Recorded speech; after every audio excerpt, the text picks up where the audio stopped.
Quick question before we start. Do you have an old coin jar at home? Because what I am about to tell you might make you go check it tonight.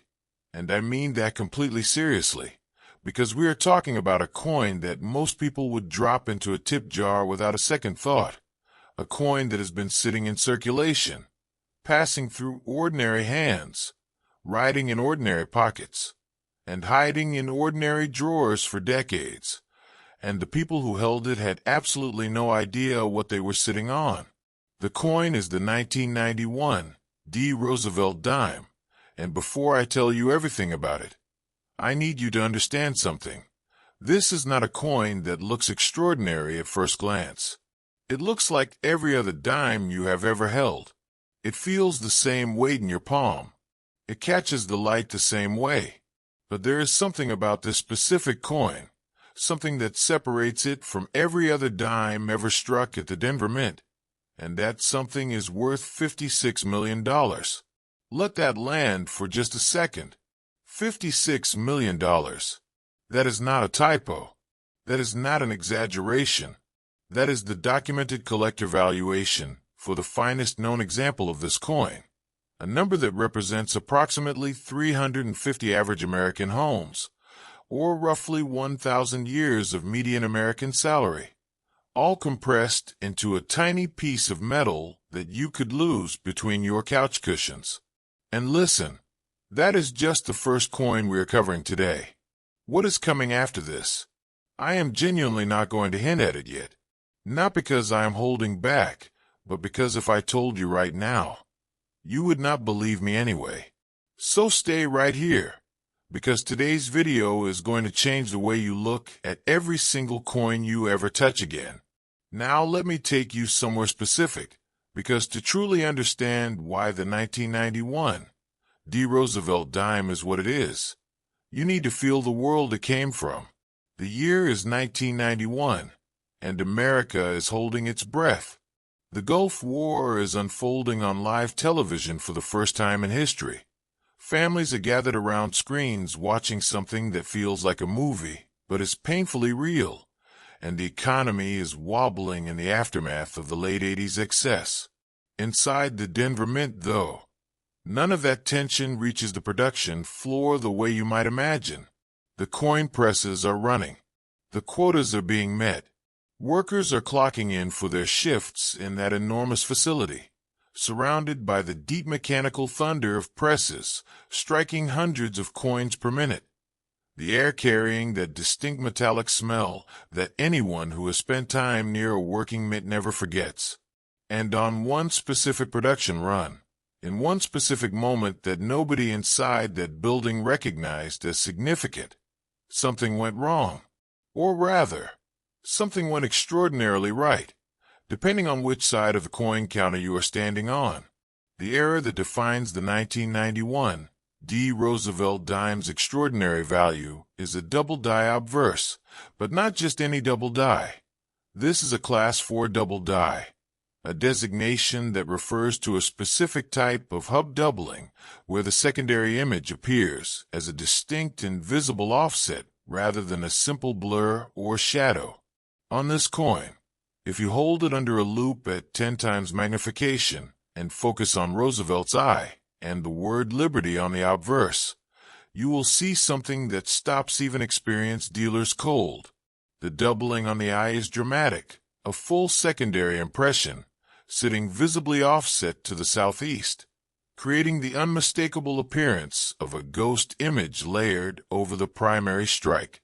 The letters of liberty show the same characteristic displacement, particularly the letter I and the letter B, where the secondary image creates a visual echo that is impossible to mistake once you know what you are looking for. What makes this mechanically extraordinary is the reason it survived quality control. The Denver Mint in 1991 was running a particularly high production pace due to coin shortages in several Federal Reserve districts, and the inspection protocols that would normally catch a doubling this significant were being conducted at reduced frequency to maintain throughput.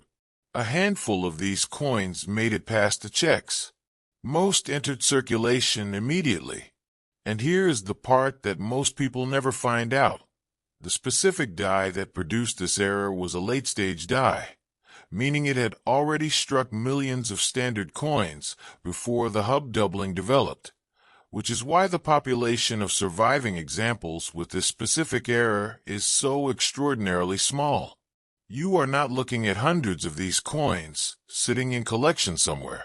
You are looking at a confirmed population that numismatic researchers estimate in the single digits for high-grade examples. Now, I know what you are thinking right now. You are thinking, how does something this valuable just disappear into circulation? How does nobody notice? And honestly, that is exactly what I thought when I first encountered this coin. The answer is both simple and heartbreaking. Most people are not looking. They are spending. They are rolling coins. They are dropping dimes into parking meters and vending machines and tip jars. And the idea that one of those dimes could represent a life-changing amount of money simply does not occur to them. But it should, because the collector world that has been chasing the 1991 Roosevelt Dime knows exactly what is at stake, and their obsession is something worth understanding. The serious collectors pursuing this coin are not casual hobbyists. These are individuals who have spent years studying Roosevelt Dime production records, who have traveled to major coin shows specifically to examine raw, ungraded examples, who have built relationships with dealers in cities across the country with the single standing request: call me immediately if a 1991 D comes and that looks different. The auction moment that established this coin's valuation was described by everyone present as one of those genuinely electric events that only happen a few times in a numismatist's career. The room went quiet in a way that auction rooms almost never do. Two collectors, one from the East Coast, one representing a private buyer overseas, pushed the bidding to a level that made the auctioneer's voice tighten with visible disbelief. The gavel came down. The number on the board was $56 million. And right now, at this exact moment, someone watching this video might be holding one of these dimes without having any idea what it is. That is not a dramatic statement. That is a genuine and statistically real possibility. So here's what I want you to do. And this is the part that makes staying until right now completely worth your time. Go to your coin jar tonight. Pull out every 1991 dime you can find. Look for the D mint mark on the obverse, just below the date. Then, with a basic 10-power loop or even a strong phone camera with macro mode enabled, focus on Roosevelt's eye and the word liberty. If you see any kind of doubling, any secondary impression, any ghost image, any offset echo on those letters, do not spend that coin. Do not roll it. Set it aside and get it to a professional grader, because what you might be looking at is something that changes everything. What is coming next in this video is a coin from 1976 that carries a secret so specific, so tied to a single documented production moment, that even I had to verify the story twice before I believed it. A coin that a specific collector almost passed over completely, and almost made the most expensive mistake of his life. I have been saving this one deliberately. If you have your notifications on for Coin Next Vault, you already knew this one was coming. If you do not, hit that subscribe button right now, because missing what comes next in this video would be genuinely painful. And after this video, go watch our episode on the 1982 Roosevelt Dime.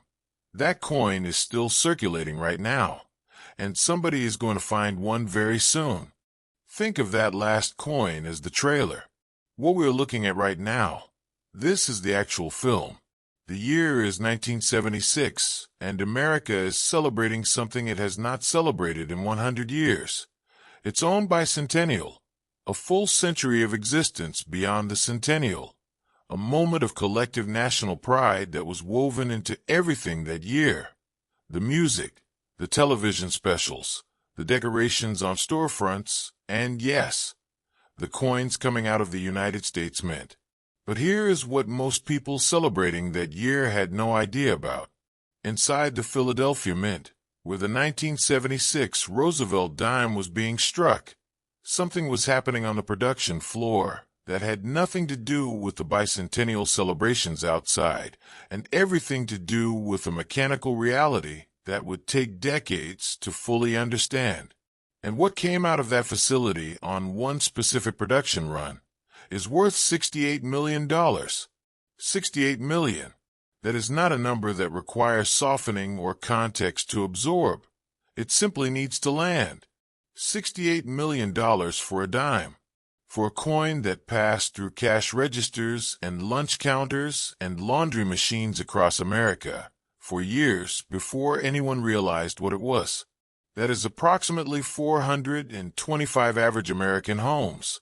That is roughly 1,200 years of median American salary. That is a number that should make your hands move toward your coin jar right now, even before I tell you the rest. Now close your eyes for 1 second and put yourself in Philadelphia in 1976. The city is electric. This is the birthplace of American independence. And the bicentennial means something personal and deep here in a way it does not quite land anywhere else in the country. The Mint on Spring Garden Street is running at full production capacity. Workers arriving in shifts, the building vibrating with the rhythm of coin presses that have been operating continuously for days to meet the extraordinary demand driven by bicentennial commemorative production alongside regular circulation needs. The facility is simultaneously producing multiple coin series. Die sets are being rotated, and the coordination required to keep everything moving is genuinely staggering. And it is inside that organized, pressured, high-volume environment that the era defining the 1976 Roosevelt Dime occurred, an era that the Mint did not catch, did not document, and did not recall, because they did not know it had happened. The specific error that makes this coin extraordinary is a wrong planchet strike, one of the rarest and most jaw-dropping error categories in all of American numismatics.